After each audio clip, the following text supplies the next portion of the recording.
They can be, but only if they're done right. If they're not done right, then you end up with the type of difficulties that Mr. Pugachev recently faced in the English High Courts.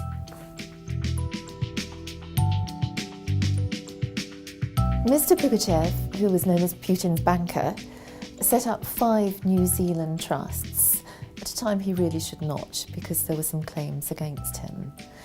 What happened was that the creditor, a Russian government agency, came to England to challenge them on the basis that he'd kept too much control.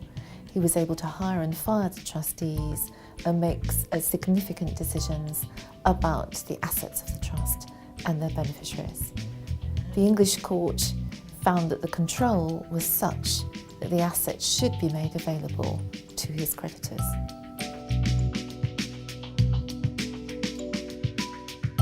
Yes, it is. If a settlor retains too much control over the trust, there's a possibility that they will be regarded as having not parted with the assets, and therefore there being no valid trust in place.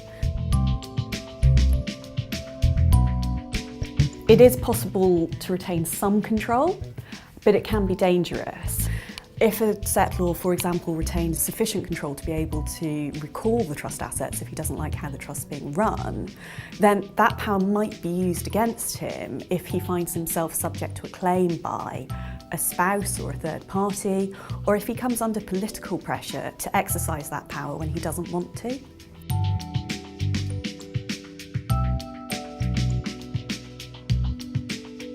Yes, definitely. So, for example, in the Arab Spring, people were concerned that maybe they'd kept back too much control, and they or their trustees wanted to look at restructuring their trusts to achieve influence rather than control.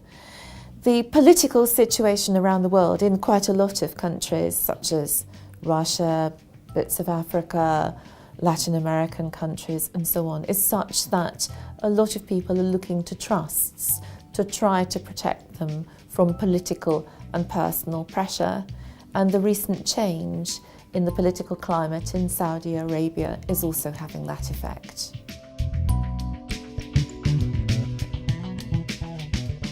Well, the first thing to do is make sure that the trustees know what the settlor's wishes are. Beyond that, the settlor could consider some kind of power sharing arrangement or power splitting arrangement where they retain a place on the board of trustees or a board of directors, or they participate in some kind of investment committee. The other thing they can look at doing is putting a protector in place.